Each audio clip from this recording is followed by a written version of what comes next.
Listen, I am pulling out the topic tonight that most people don't want to talk about. Loving teens that are hard to love. And in celebration of the month of February, it's Black History Month.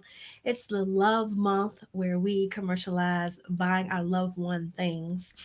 But I wanted to talk about the other part of when you love someone that's hard to love, and particularly our teens.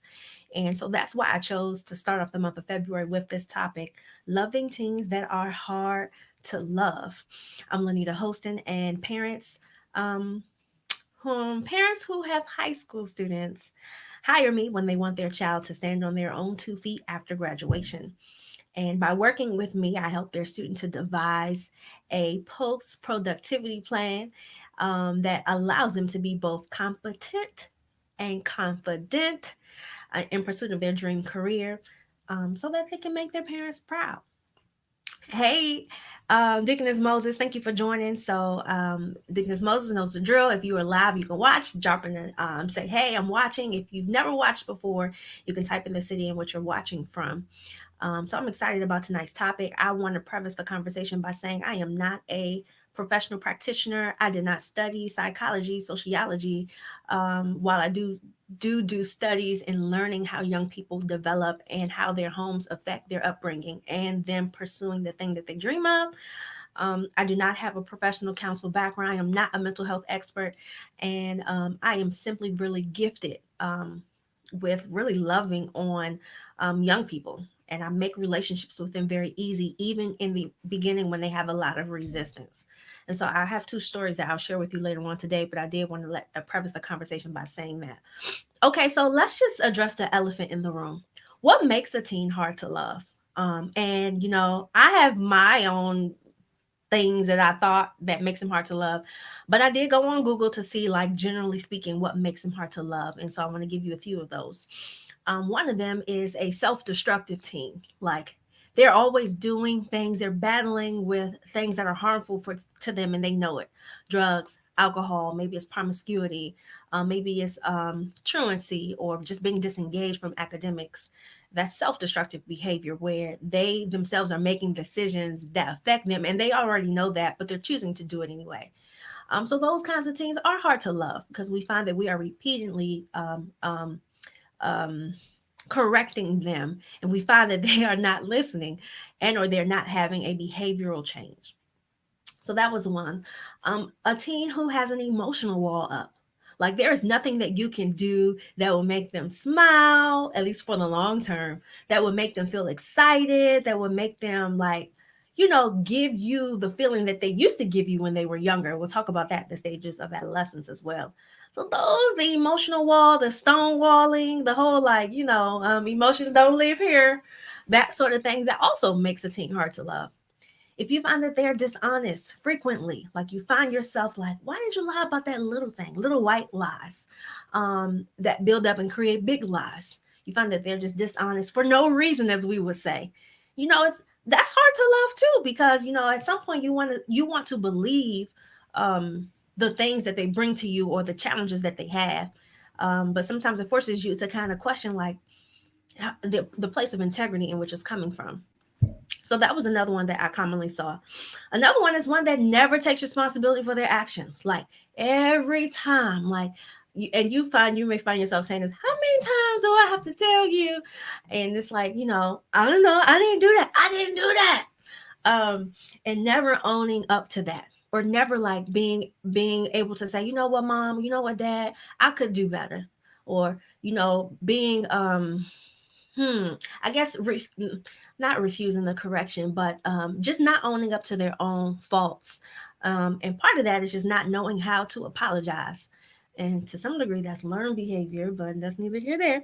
And the last one I would say is them being flaky. We call them flaky, unpredictable, up and down. Like, you happy, super jovial, and then you're like super withdrawn. You just never know which one you're gonna get. It doesn't matter what you planned. I remember one year I took my sister to Disney World, and I'm excited. Like, listen, it ain't that many Black people here at Disney World, and you're young, and I'm young, and I was able to get you here. So I'm like, hey, You should have seen her face the entire time, her energy the entire time.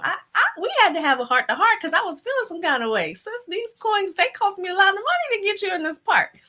But you know, that up and down thing I see quite frequently. I don't. It's uncommon that I meet a teen or a child whom is not like that, and when I do, I am so magnetized to them because you find that they are the appreciative one, they're the expressive one. But those are really grand and very, I'll say, privileged characteristics that not every child has. At least not while they're young. Hey, Meltonia. And essentially, those are some of the things that make a child or a teen hard to love. And some of us adults fit in those categories too now. So we're not exempt. But those are some of the things that make them hard to love. Now, I don't know if we realize this, but there are stages that our children go through. And in the beginning stages, when they're young, when they start to talk and walk and do for themselves, their whole like vibe or their whole like energy is to please you. They are looking for your acceptance and your approval. They're doing things, mommy, look at this, daddy, look at this. And they want to please you. So making you things, hugging on you. If they're a hugger, maybe they're not that physically expressive, but they may like, I did this. Don't forget this. Did you see this? They're yearning for your approval. And then as they age and they start to become a teen, they're not looking for your approval, sis or brother. They're looking for the approval of their friends. Like they want to be like loved and accepted by outside of the home. And so sometimes that comes in the form of resistance from everything you got to say. So it's no longer about appeasing you. I mean, some children, because some of them are really good and they still want to do that, but some of them not so much. Like focus has shifted, man. I'm not, I ain't there no more. I'm here. And you will find that they will say that. Stop treating me like a baby, or I wish you would just let me be. I'm growing up. That's them resisting from how you see them in their early adolescent stage. And they have already transitioned. They out of there. They out of there. So you got to catch up. And I don't know if that's a thing because even my mom at 31, I find that she still has to say, I know you're not a child, but. And she said, you'll always be my baby, okay? So I don't know if that stage ever goes away.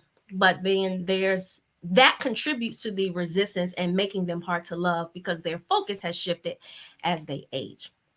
And I every Monday I volunteer with the College Bound Foundation. I have a mentee. I met her at ninth grade. And I was so excited. Now listen, I really don't have time to do this. Like I really don't. I rush there and I'm there for 2 hours. And when I first met her, she was not kind for like the first 9 months. It got to the point where I was dreading going. I'm like, wait a minute, this is my time. And I mean, she didn't talk. She sat like this for like 9 months straight. And I remember like when I'm going to the site, I'm telling my girlfriends like, I don't want to do this no more. Like, forget it. I'm not meant to be a mentor. And they would say, no, it's just a facade. She's hearing you, she's listening. We be having conversations, or I'd be talking at her because she was not responsive. And it was hard. So listen, that was last year, 2019. The program is for me to be her mentor until she gets to college. And I told her I'm here for life, even while she was withdrawn. So fast forward, we're doing the program virtual now, and we still meet every Monday for 2 hours. And I invited her to my church's Bible study call so we can talk about the goals for 2021. And do you know, mind you, I've been working with her for a year and a half. A few of them were, I'll give you one. One of them was, I want to learn how to express my emotions better. That was one. The second one was, I want to be able to show people that I love them, like through my behaviors. Another one was, I want to have a better relationship with my parents. I couldn't believe it. I teared up reading her goals. She sent them to me. I told her, tell me what your goals are so that I can add them to my prayer list. I was blown away. And when we resumed our next session the next week, I asked her, I'm surprised that you shared that with me because for a very long time, I didn't think that what we was doing here was, worth my time. Sometimes I felt discouraged. And she said, my friends say the same thing, and so do my parents. So I'm learning, and she'll be 16 in March. So I'm learning like that's not okay. And that was so powerful for me in that moment because while I know that she doesn't know, she's acknowledging it. So Oh man, this stuff gets so good. But those things take time. I told you that was 2019. It's 2021. So I can't imagine living with the girl or how her parents feel. And so, one of the things and ways in which I believe that we can love a team that's hard to love is that we establish boundaries that how they are feeling or portraying is not a result of how we're treating them. Some things they just it's on them and how they feeling in their head, and we leave it at that. I call it like love and leave the expectations aside. Because essentially, even while we are loving them and they may be resistant, they're learning from our behaviors. Because they will come across people whom are hard to love too. Heck, the tables might switch and you might be hard to love. And they might have to say, well, my mom was this way, so I'm gonna do this way. When I was in undergrad, speaking of which, one of this girl who lived in my building, she was adopted, and her adopted parents adopted all three of her siblings. So it was three of them in the house. And she said that she gave her adopted parents hell for the first 2 years. She would put cords in the house in the electrical socket. She said she drove their car down into a ditch intentionally, and she was a teenager. And she said she was doing this because she couldn't believe that somebody would really love them enough to welcome them into their home and treat them right. She was like pushing her buttons. And this is her at 15 and 16. When I met her, she was 19 and 20. And she said, I was that way because I never even experienced love. I didn't grow up in love. So seeing that now, I feel indebted to my parents, well, her adopted parents. And I love them unconditionally. I want to love other people. And now she works with young men and women who are in the foster care system. And so her story is also powerful for me because sometimes the behaviors that our children are exhibiting are sometimes what we have taught them based on how we have been emotionally available to them and based on some of the things that we've given to them. And then sometimes that's not the case either. Sometimes it's just who they are. So loving them and leaving the expectations aside. Ultimately, we are modeling, they are watching, and it's a teaching moment. We say love is a verb. We love even in correction. We love through patience. We love through kindness and gentleness. And that's the mere expectation. That's it. That's all. The other thing I'll say is they don't know, but you do. They don't know. Like my mentee, now she knows. But I don't know if she knew that in the moment. Like someone is sacrificing to love you. Like, they don't know, but we do. And then it gets to the point where you know that they know as they age. And we still love them anyway by way of just modeling, not associating a feeling to the reaction that we're getting. And that will be the third thing, which is establishing those boundaries so that you don't start to have an emotional attachment to how they're outwardly behaving. And that's the hard part. That's the hard part. It's hard. It is so hard. And that's why, it's hard to love a person who is hard to love. Whew. And people are so complex. Jesus. And as we think about how a young person develops in their mind over time, it takes time. Look how long it took you to get to a level of emotional maturity.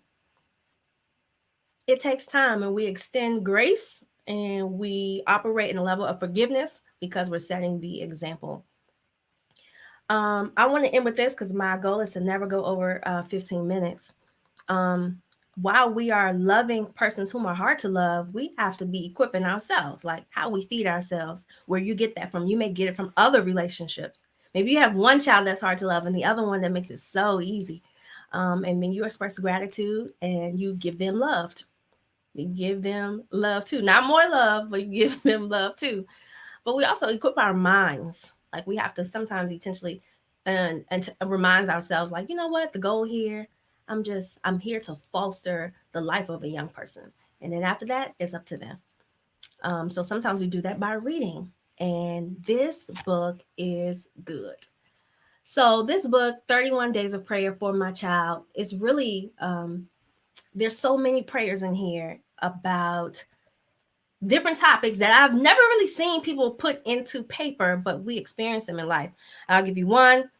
Teachers and caregivers. Our teens and children having unrealistic expectations, overcoming your teens past, taming your tongue, and theirs, them learning right from wrong, cultivating a heart for Christ. This book is good. And it's written by Susan Alexander Yates, and she's actually a sponsor for the Young Dreamers League virtual summit, the parent summit that I'm doing at the end of the month. She sponsored 3 books, and so I'll be giving them away for free at the Young Dreamers League virtual summit. If you're interested in attending, it's for parents who have children ages 5 through 17. We're actually going to be mailing them a care package. So in it is a couple of things. There's some books. We have several different kinds of books, some games, some goodies. We got some gift cards. Oh, ooh, some candles, some tea bags. And it's really just to love on parents. That's it. It don't cost nothing. And those details about that we will roll out later next week. So if you're interested in more about the summit, I'm gonna type the web address here, and you can register for the summit. It is free, don't cost anything, but that's where we will be giving out 3 care packages that we're going to mail to parents' homes. And it's just my token of saying thank you for being what I call a power parent. And that doesn't mean that you're perfect, it just means that every day you're trying to be better. So you know how I always say, my goal is to just give you the tools that you put inside your toolbox and take back to your NICU, your neonatal intensive care unit, and you continue to nurture and mold and be the awesome parent that you are, because you are awesome if you are sitting in on tonight. So that's all I got. How you love them when they're hard to love, love them and love them with boundaries. Love them and leave your expectations aside. Um, love them and remembering that they're still learning. Love them and remembering that they're learning how to love through your actions, even when they're hard to love. Um, and then apply the same grace and forgiveness that God gives you. That God gives you. One of the things that I read when I was studying for tonight was that the hardest part is not responding in the same manner that your child shares to you. Like, it's like if they're at 10, you're not going back at 10. And that's hard to do in any circumstance. It's really hard to do when you feel you have authority over them and they're not being respectful.